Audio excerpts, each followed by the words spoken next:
श्री स्वामी समर्थ. आपण सर्वजण स्वामींच्याकडे काही ना काही मागण्यासाठी सेवा करतो, पण अशा एक स्वामी सेविक ताई आहेत. स्वामींनी मला भरपूर काही दिलं आहे, त्यासाठी स्वामींचं धन्यवाद मानण्यासाठी 21 दिवस रोज 11 वेळा तारक मंत्र आणि गुरुचरित्र पारायण केले होते.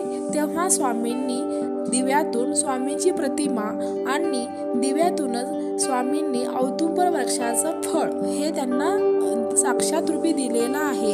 श्री स्वामी समर्थ.